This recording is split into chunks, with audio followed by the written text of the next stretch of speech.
Hello বন্ধুরা, কেমন আছেন আপনারা? শুরু করা যাক হাই স্কুল লাভ স্টোরি এই ড্রামার পার্ট 5 এর এক্সপ্লেনেশন। তো এবার ওয়াং এর আসার আগে এঞ্জেল সেখান থেকে চলে যায়। তখন শুঙ্গু এঞ্জেলদের দেখতে পারত। সে এঞ্জেলদের সামনে আসে আর সে এমন ভাব নিচ্ছিল যে সে এঞ্জেলদের দেখতে পারছে না। তখন সে বলে আইসক্রিমের ভ্যানিশন হয়, এই কারণে আইসক্রিম শেষ হয়ে যায় আর সাথে সাথে সব সুন্দর জিনিস সমাপ্ত হয়ে যায়। এবার শঙ্গু এঞ্জেলের কিভাবে দেখতে পারে এই ব্যাপারে আমরা সামনে জানতে পাবো। অন্যদিকে টিনা গিয়ে দাদিমার সাথে কথা বলে আর বলে যে দয়া করে শ্যানকে ট্রান্সফার করিয়ে দেন, কেননা আমি চাই না কখনো শ্যানের সামনে সব সত্যিটা আসুক। এইসবের জন্য টিনা কান্না করে আর দাদিমাকে টাকাও দেয়, কিন্তু দাদিমা টিনার উপরে রাগ করে আর বলে শ্যানের উপরে ঝড় যাচ্ছে কেন? শ্যান মা ছাড়া ছোটবেলা কাটিয়েছে আর আমি চাই না শ্যানের ট্রান্সফার হোক। এই কারণে দাদিমা টিনাকে টাকা ফেরত দিচ্ছিল। তখন বাইরে শ্যান, শিয়ল আর ওয়াং চলে আসে এবং এই দুজন একসাথে দেখে ফেলে। তখন দাদিমা বাহানা বানিয়ে টাকা ফেরত দিয়ে টিনাকে সেখান থেকে পাঠিয়ে দেয়। এই কারণে টিনা বাসায় গিয়ে কান্না করে এবং তার লকেট দেখে ফার্স্টের দৃশ্য মনে করে, যেখানে সে শ্যানকে ছেড়ে আসার সময় এই লকেট দিয়েছিল আর বলেছিল যে তুমি যত দূরেই থাকো না কেন এই লকেট আমাদের অবশ্যই মিলিয়ে দিবে। এই কারণে শ্যান এই লকেট তার কাছে রাখে। তারপর আমরা দেখি শ্যান, শিয়ল আর দাদিমা খেলছিল, যেখানে দাদিমা কার্ডের সাহায্যে শ্যানের ভবিষ্যৎ বলে আর বলে তোমার খুব তাড়াতাড়ি তোমার গার্লফ্রেন্ডের সাথে দেখা হবে। এই কথা শুনে শ্যান কিছু চিন্তা করে। এবার যখন দাদিমা নিজের ভবিষ্যৎ দেখে তখন সে মন খারাপ করে ফেলে, কিন্তু সে এটা বলে এই কার্ডে পিকনিক লেখা আছে।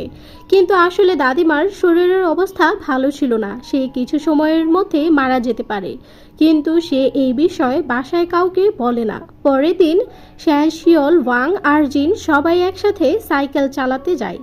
সেখানে বাহানা বানিয়ে জিন কোনো রকমে শ্যানের সাইকেলের পিছনে বসে। তারা কিছুক্ষণ পর রাইড করে। এখন জিন শ্যানকে বলে দেয় যে সে ওকে ভালোবাসে, কিন্তু শ্যান জিনকে না বলে দেয়। আর শ্যান ওয়াংয়ের সাইকেলের সামনে এসে শিয়লকে বলে আমি তোমাকে ভালোবাসি। এই কথা শুনে শিয়ল কিছুটা অবাক হয়, কিন্তু শিয়ল জানতো যে জিন শ্যানকে ভালোবাসে। এই কারণে শিয়ল সেখান থেকে পালিয়ে যায়। তখন ওয়াং শিয়লের পিছে যায় আর সেই শিয়লকে বোঝানোর চেষ্টা করে, কিন্তু ওয়াংকে আমরা কিছুটা চিন্তিত দেখি, হয়তো ওয়াং শিয়লকে ভালোবাসে। এখন শ্যান আর শিয়ল বাসায় যাচ্ছিল, তখন দুজনেই একে অপরের সাথে কথা বলছিল না। অন্যদিকে দাদিমা তার জিনিসপত্র প্যাক করে কিছু সময়ের জন্য রেস্টুরেন্ট বন্ধ করে কোথাও যাওয়ার জন্য রেডি হয়, কিন্তু তখনই শ্যান আসে। তখন দাদিমাকে বলে আমি পিকনিকে যাচ্ছি। এই কথা শুনে শ্যানের কিছুটা ঠিক মনে হয়। তারপর সে স্কুলে চলে যায়, কিন্তু সেখানে সবাই জানতে পারে যে শ্যান আর শিয়ল কাজিন না। এই কারণে সবাই তাদেরকে নিয়ে মজা করছিল, কিন্তু শ্যান তাদের কথায় পাত্তাই দেয় না। এদিকে আমরা দাদিমাকে দেখি সে পিকনিকে যায় না, আসলে সে হসপিটালে গিয়েছে, কেননা সে তার টেস্ট করানোর জন্য যাচ্ছিল। ওইদিকে স্কুলে শিয়লের মন ভালো ছিল না, এই কারণে শিয়ল একাই স্কুল থেকে বাসায় যাচ্ছিল, কিন্তু শিয়ল জানতো না যে দাদিমা রেস্টুরেন্ট বন্ধ করে গিয়েছে। এই কারণে শিয়ল শ্যানের জন্য অপেক্ষা করছিল যতক্ষণ পর্যন্ত শ্যান না আসে। আর সেখানে শ্যান শিয়লকে দাদিমার কথা বলে, কিন্তু এখনো শিয়ল শ্যানের সাথে বেশি কথা বলছিল না। তখন শ্যান শিয়লকে মানানোর জন্য অনেক চেষ্টা করে, কিন্তু শিয়ল শ্যানকে ইগনোর করে। এই কারণে শ্যান শিয়লকে রাতে মেসেজ করে প্রথমে গুড নাইট বলে, কিন্তু যখন শিয়ল রিপ্লাই করছিল না তাই তখন শ্যান শিয়লের কাছে চলে যায় আর শ্যান শিয়লকে কোনো রকমভাবে মানিয়ে নেয়। তারপর এই দুজন পিকনিকে যাওয়ার জন্য প্ল্যান বানায়।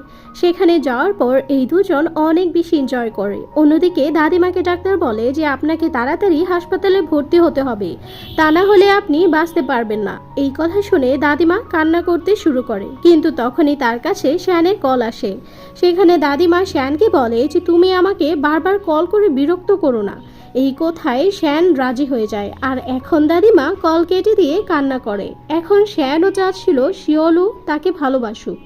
এই কারণে শ্যান অনলাইনে শিয়লের সাথে ভূতের মুভি দেখতে শুরু করে, কিন্তু এই মুভি দেখে ওই সময় সে নিজেই ভয় পেয়ে যায়। এই সময় ওদের বাসার বাহিরে শুঙ্গু আসে। সে ওদের বাসায় লাইট বন্ধ করে দেয়, কেননা শুঙ্গু চাচ্ছিল যে শিওল নিজের মতো করে জীবন কাটাক।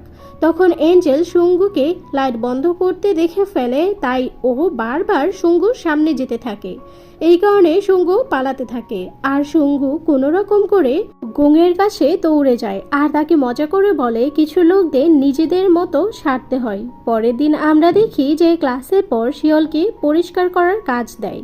এই কারণে শিওল পরিষ্কার করছিল, তখনই সেইখানে এঞ্জেল আসে আর তাকে ব্ল্যাক নোট বই দেয়। এইটা দেখে শিওল এঞ্জেলকে জিজ্ঞেস করে যে এটা তুমি কোথায় পেয়েছো। তখন এঞ্জেল বলে এটা ওই বই না, এটা আসলে অন্য একজন অ্যাঞ্জেলের বই। সে এই বই নিজের ইচ্ছায় ফেরত দিয়েছে যাতে সে মানুষ হতে পারে, আর সে বলেছে তুমি এই বই ব্যবহার করতে পারো, তার জন্য তোমাকে শুধুমাত্র শপথ নিতে হবে, আর তার 1 সপ্তাহ পর তুমি আবারও অ্যাঞ্জেল হয়ে যাবে। এখন শিওল কিছু চিন্তা করতে শুরু করে, আর যখনই শিওল শপথ নিতে যাচ্ছিল তখন সেখানে জিন চলে আসে আর এঞ্জেল সেখান থেকে চলে যায়। তারপর জিন শিওলকে বাইরে নিয়ে যায় আর বলতে থাকে তুমি অনেক বেশি লাকি। এই কথার পর শিওল আবার তার বাসায় ফিরে আসে। সেখানে শিওল একটা লোককে দাঁড়িয়ে থাকতে দেখে এবং লোকটি শিওলকে বলে শ্যানের দাদিমা রেস্টুরেন্ট বিক্রি করার জন্য আমাকে প্রথম বলেছিল, কিন্তু আমি প্রথমে আসতে পারিনি, এই কারণে আমি এখানে এসেছি। তখন শিওল লোকটিকে বলে যে দাদি না পিকনিকে গিয়েছে, এই কারণে ওই লোকটি সেখান থেকে চলে যায়। তারপর শিওল দাদিমাকে ফোন করে এবং সব কথা শুনে। দাদিমা শিওলকে কিছু বলে না, কিন্তু এতটুকু বলে এই ব্যাপারে শ্যানকে কিছু বলবে না। তখন শিওল কিছুই বুঝতে পারে না। তারপর শিওল আবার শপথ নেওয়ার জন্য ব্ল্যাক নোট বইয়ের উপর হাত রাখে, কিন্তু ওই সময় তার কাছে জিনের ফোন আসে। এই কারণেই শিওল জিনের সাথে দেখা করতে যায়। সেখানে জিন অনেক কান্নাকাটি করে আর বলে আমি শ্যানকে ভালোবাসি, কিন্তু শ্যান তো তোমাকে ভালোবাসে না। এই কথা শুনে শিওলের একটু অদ্ভুত লাগে আর জিনকে শান্ত করার চেষ্টা করে আর তার জন্য পানীয় নিয়ে আসতে যায়, কিন্তু শিওল সেখান থেকে যাওয়ার পর শিওলের ব্যাগে শ্যানের ফোনটি রেখে দেয়। আর এখানে আমরা জানতে পারি যে জিন এইসব ইচ্ছাকৃতভাবেই করেছে যাতে জিন শিওলকে বদনাম করতে পারে। তারপর জিন আবারও সেই ড্রামা স্টার্ট করে দেয় সেখানে তার সামনে। এবার শিওল গিয়ে শ্যানের সাথে দেখা করে। সেখানে শ্যান শিওলকে টেডি বিয়ার দেয় আর এই দুইজন খুশি হয়ে রাস্তা দিয়ে যেতে থাকে। শিওল আর শ্যানকে দেখি একসাথে স্কুলে যাচ্ছিল। তখন সেখানে জেসু এসে লাঞ্চের সময় একটা বাস্কেটবল ম্যাচ খেলার জন্য বলে। তখন শ্যান রাজি হয়ে যায়। ওই সময় শিওল বলে আমি এই ম্যাচের রেফারি হব। ওই সময় সেখান দিয়ে ওয়াং যাচ্ছিল, তাকে দেখে শিওল জিজ্ঞাসা করে তুমি কি লাঞ্চের সময় বাস্কেটবল খেলবে। তখন ওয়াং না বলে দেয়। তখন শ্যান ওয়াংকে বলে কোনো ব্যাপার না, আর তুমি হেরে যাওয়ার ভয়ে খেলার জন্য না বলছো।